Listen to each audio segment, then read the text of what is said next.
Ugh, ads are such poop. Subscribe to Acast Plus now to skip ads and more for just $1 a month. Click the link in our show notes to learn how. And hey, we're on Patreon too. Your support helps cover the cost of running a podcast. For $2 a month, you can get early access to all our episodes ad-free, plus bonus episodes exclusive to Patreon subscribers only.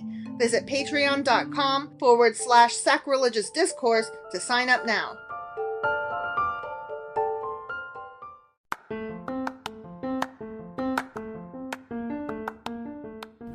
Welcome to Sacrilegious Discourse. I'm husband. And I'm wife. Together, we're reading the Bible for the very first time. We grew up without religion and wanted to know what all the fuss was about. Well, what have we learned so far? That God is a dick, and apparently some people believe in talking donkeys? We're not trying to pass ourselves off as experts. Nope, we're just reading the Bible for the first time and giving our first take reaction. If you'd like to join us in this venture, you might consider starting at episode 1. Otherwise, jump in wherever you like. All right, let's go read the Bible. Yeah, let's get to it. Husband. Wife. Sorry. What are you sorry for? I'm sorry that we missed our episode yesterday. We sure did. The Q&A Saturday. But that's what we're doing right now. That is what we're doing right now. And besides, the important thing is you're feeling a little bit better. Right. Or much better, I would say, actually. Yeah, I must have had like a 24-hour bug or something. Yeah. Because I had fever and body aches and headache, and I just basically slept for 24 hours straight. Regardless of what it was, you weren't doing shit. I wasn't doing shit. Yeah. And speaking of not doing shit, we are also not doing one other thing this weekend. Yeah, the Sacrilegious Book Club is taking a stab. We're going to take a hiatus on that for the moment because, well, here's the thing, guys. So we have Christmas coming up. Yes, we do. And not that we are going to celebrate Christmas on our podcast, but at the same time, it is a religious holiday. It is a religious holiday. And I feel like maybe we could come up with a rabbit hole to go down. Probably. And we probably should. Because why not celebrate Christmas with some truth? Truth. That'd be cool, right? I love truth. Right? Yeah. Truth is cool. So, truth on Christmas. Mm-hmm. Yeah. And then today we are getting into our Q&A here. Mm-hmm. And we are covering what? Remember in, No, what chapters are we covering? Second Chronicles Chapter 16 through 20. Okay, all right. And I was going to talk about that one guy when his foot got rotten or something. Oh, Rotfoot guy. Rotfoot guy. And we couldn't find really anything on the thing that we mentioned. I'll get into not much. it. Oh, Whatever. but a little bit. Okay. I guess we're getting into it. All a right. little bit. So here we go for a wonderful Q&A Saturday. Q&A Saturday. I had to make up for not having it yesterday by singing it twice. Chronicles 16 through 20. Yeah. All right, let's do this. Second Chronicles. Second Chronicle. My bad. Yeah. Ooh. Chapter 16 through 20. All right, let's go do this. Okay.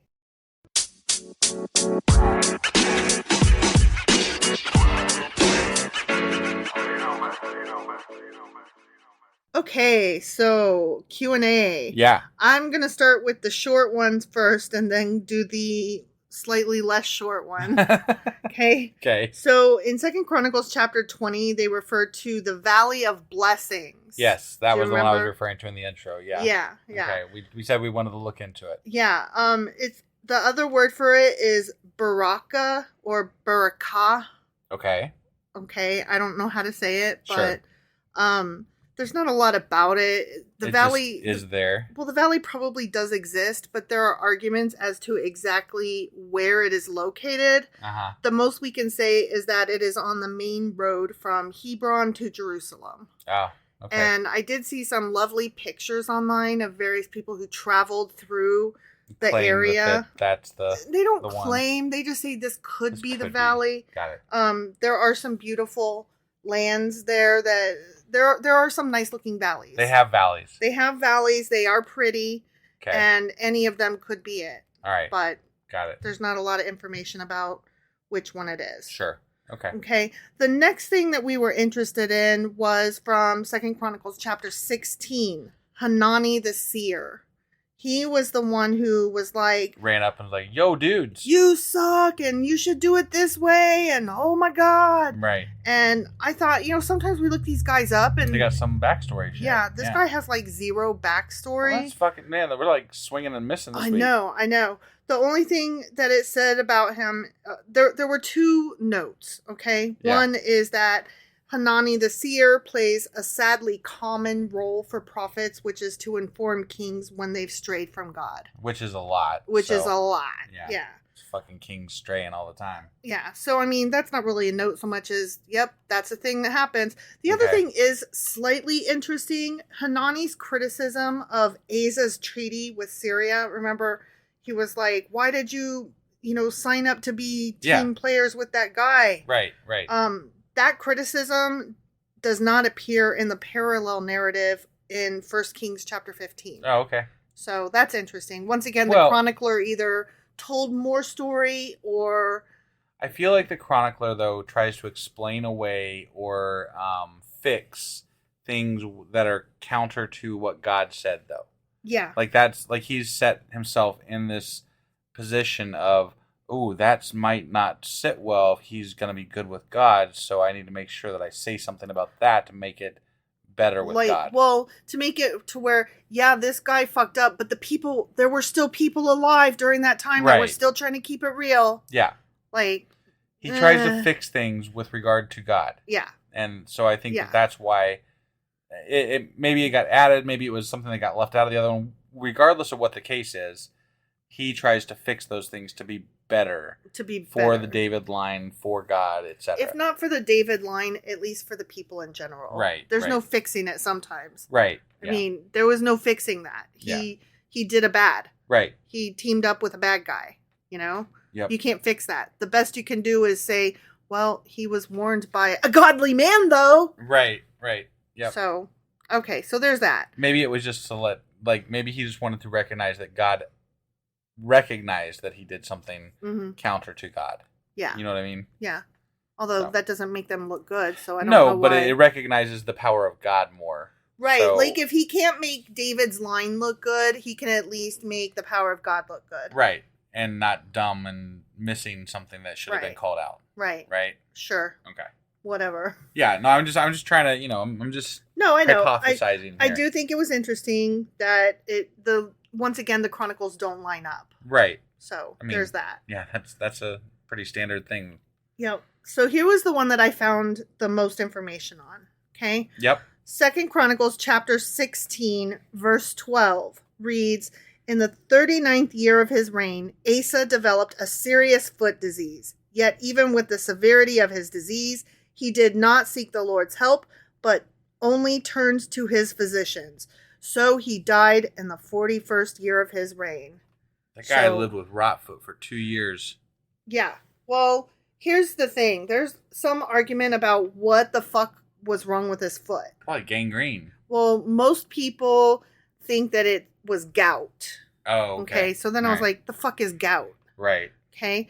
Among numerous diseases, peripheral vascular disease, gout, and degenerative osteoarthritis were the things most likely to affect that king's legs. Got it. And this one guy says that among those diseases, the diagnosis of peripheral vascular disease is the most acceptable. Okay. But he's the only one that thinks that. Everybody else says, nah, man, it was gout.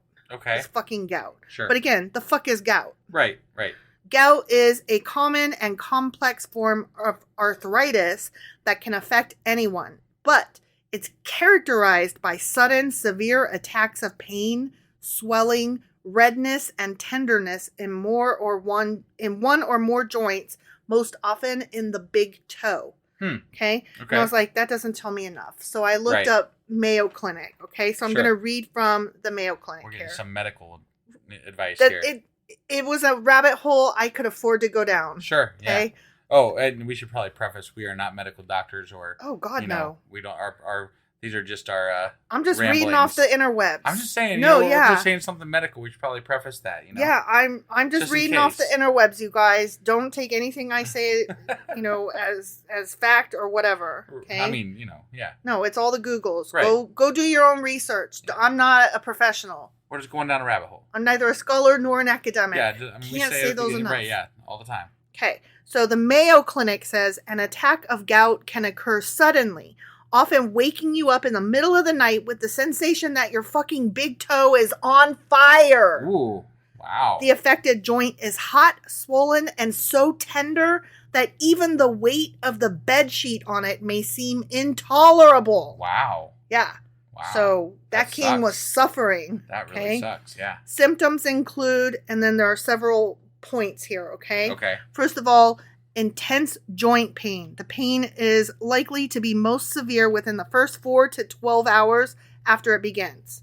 Okay. The next thing is lingering discomfort. After the most severe pain subsides, some joint discomfort may last from a few days to a few weeks. Okay. Next up, we've got inflammation and redness. The affected joint or joints become swollen, tender, warm, and red. But can you die of this?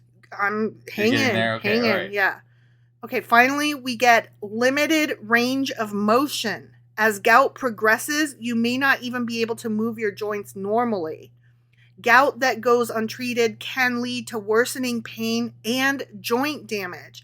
And complications can create recurrent gout, advanced gout, and even kidney stones. Holy shit. Because there are some, I didn't get into the more there's like a lot more medical stuff with a lot more terminology, but when it goes untreated, you build up these like stone-like things near the joint, and if they break off and get into your bloodstream, Jesus, that's when you start getting the kidney stones, and you can imagine that they can also get into your bloodstream and go to your heart and cause a heart attack or many other complications that are not gout, but are caused because you have untreated gout. Sure. So could he have died of this? Maybe. Well, yeah, he had it untreated for 2 years. Right. So, yeah, I would imagine so. Right. At the very least. That sucks. One of the things that I always thought about is that people back in these days, they would die of anything. Stupid shit. Right. Because there's no medicine, Right. They would die. I mean, if you think about it, like, in all of the shows like The Walking Dead, right? All these apocalypse shows, right? Or post-apocalyptic shows, right? The thing that people are most concerned about is an infection from a minor scratch. Right. Because those are the simple things that are going to knock you on your ass. Yeah, you ain't got fucking There's no Neosporin. Antibiotics. There's no Neosporin. There's no Band-Aids. There's nothing to stop it from getting infected. Right. And that's where your gangrene comes in and your fucking skin rots off. Yeah. Or much like this, something happens to where it enters your bloodstream and you can die of a heart attack. Yeah. So, that is very likely what happened to this guy. And see, if he would have just asked God, he'd have been fine. Sure. Yeah, okay. All right. Well, did we have anything else to cover today? That was it. All right. It was a pretty short one this week. And again, we're sorry we're not doing a book club. So we will. I got a replay coming out tonight. Tonight. And then tomorrow we'll be back with 2 Chronicles Chapter 21. We'll see you guys then. Yep. Bye.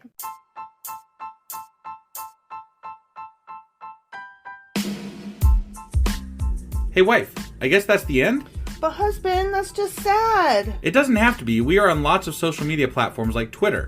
Our handle there is sacrilegious_D. For D's nuts. Oh my God.